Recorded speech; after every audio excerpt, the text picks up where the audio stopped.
what really went down at the 2009 VMAs. 2009 was one crazy year.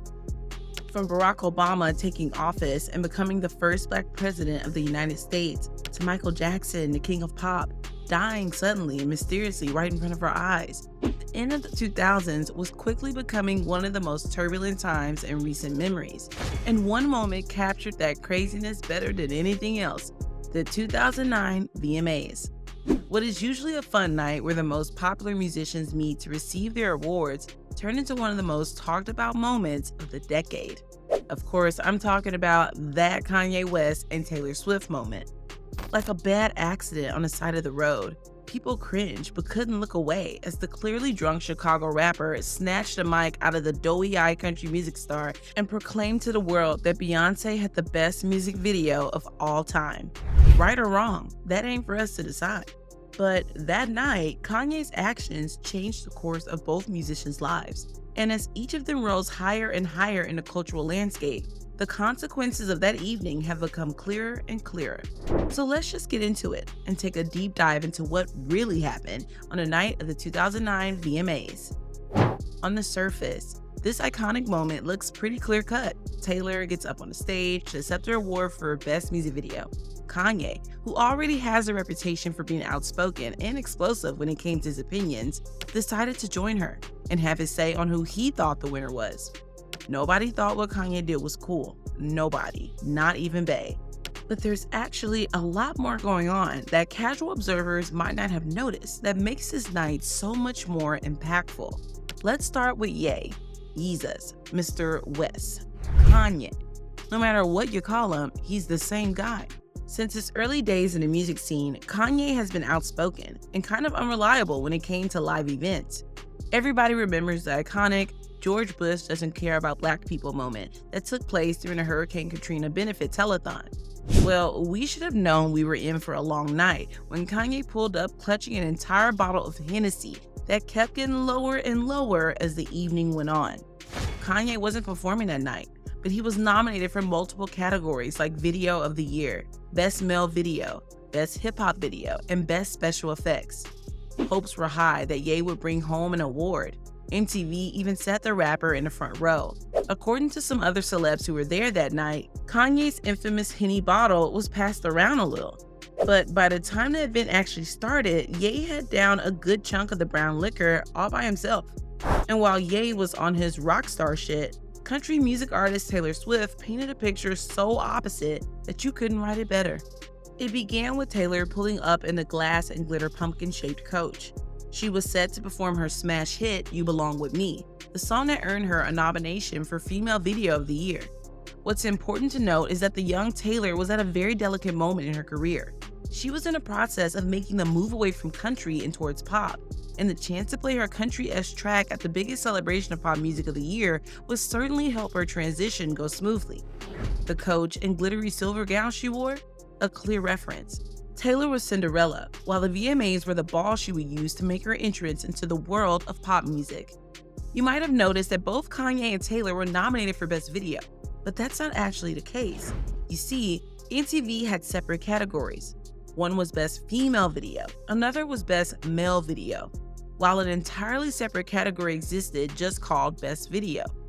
That was the cream of the crop.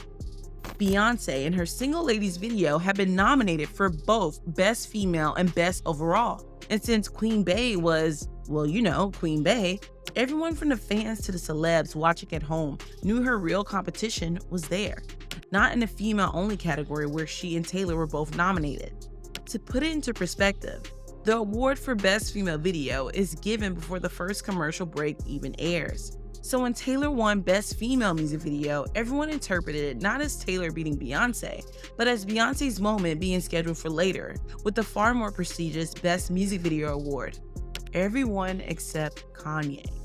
Off the Henny, Ye was sat where he could do some damage, front row. It took seconds for him to get up on stage and grab the mic from Taylor's timid hands. Well, we'll just let that moment play out. I mean, it doesn't get cringier than that. You just need to look at the reactions of the other celebs at the moment. Confusion, shock, disbelief. Poor Taylor just left standing there awkwardly while Kanye talks his shit again.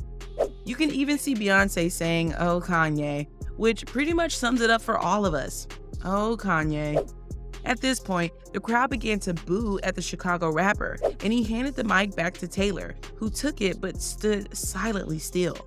Things erupted into a confusing chorus of boos for Kanye and standing ovations for the young country pop singer. Things got so bad, MTV was forced to cut a pre-recorded segment with Eminem and Tracy Morgan.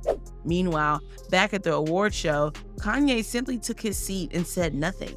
That's when pop star Pink stepped in and went over to where Kanye was sitting to give the rapper a piece of her mind. The rest of the audience just glared. But a chewing out from Pink wasn't enough, and MTV soon stepped in and asked Kanye to leave. Kanye reportedly was shocked at this. Really, Ye? But left all the same. You'd think after embarrassing a young musician during one of the biggest nights of her career, getting scorned by all your celeb friends, and being asked to leave an event you yourself are a nominee at, Kanye would have gone home, sobered up, and reflected on his actions. Nope, instead, he was spotted at the Gastropub Spotted Pig in a West Village later that night. But back at the MTV Awards, things were still going on. Remember that song Taylor was supposed to sing? Yeah, that was literally the next segment. The only problem, Taylor and Beyonce were backstage crying while producers tried to comfort the women. There was a race against time to get Taylor ready to perform. She pre-recorded the first half of the song, which would show the young stars singing in a subway car before cutting to a live section where Taylor finishes the track on the roof of a taxi. But tonight was Taylor's night. It was her moment to become the pop star she had always wanted to be. She got herself together and gave the performance with dry eyes and a smile on her face. While Beyonce watched from the wings, a producer walked up to her. They knew which artists were going to win, and he warned Beyonce that soon she would go up on stage to accept their award. "I wouldn't normally say anything," Van Toffler, the producer in question, told Billboard, "but I had two crying artists." He suggested to Beyonce that she use her moment to give Taylor a voice. After her performance, Taylor was understandably still upset and wanted to leave with her mom, but Toffler convinced her otherwise. When Beyonce was named the winner of Best Video of the Year for Single Ladies, she invited Taylor up on stage to give her acceptance speech instead. It was a warm moment of solidarity between two women in the music industry and warmed hearts everywhere. Meanwhile, Kanye, who was out dining in the city, did find the time to apologize to Taylor, her fans, and her mom for his actions that night. "I spoke to her mother right after, and she said the same thing my mother would have said." The rapper wrote an apology on his blog. "I'm in the wrong for going on stage and taking away from her moment." But just because Ye said sorry doesn't mean everything is all right. The aftermath of that evening was massive. Everybody was talking about it online. Twitter, then a relatively unknown app, became the place to be as everyone was sharing their reactions and thoughts about the moment. Alongside the increased internet traffic to Twitter, the moment also spawned a narrative we're still struggling to shake in pop culture today. Think about it.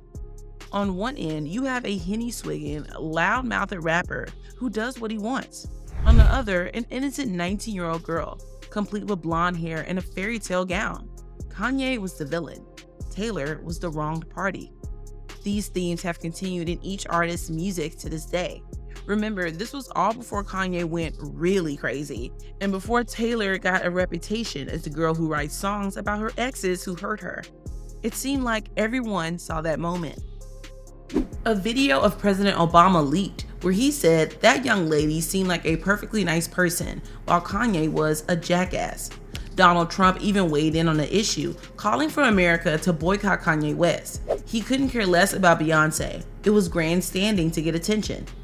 Katy Perry joined in a chorus of hate towards the late registration MC.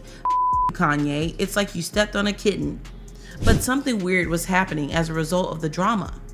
Scott Borchetta, then the CEO of Taylor's record label, opened up about the positive impact the moment had on Taylor's career.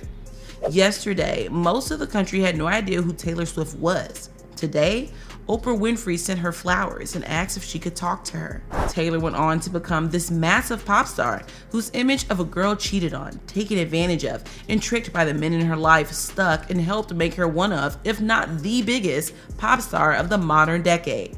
Kanye, meanwhile, was the villain, His later breakdowns, association with Trump and the Republican Party, and the paparazzi freakouts only added fuel to the fire and confirmed it for people still on the fence. He even mentioned a moment in his 2016 album, The Life of Pablo, on the track Famous. "I feel like me and Taylor might still have sex. Why? I made that bitch famous. Goddamn, I made that bitch famous." But what do you think? Was Kanye right to storm the stage and take the spotlight away from the young artist? Or should the punishment have been more severe? How about the legacy of the moment, both in pop culture and in their own careers? Is it justified? Should one moment define two amazing artists' entire legacies right then and there? Thanks for watching, and if you want to see more true celeb stories, check out some of our other videos right here. Bye.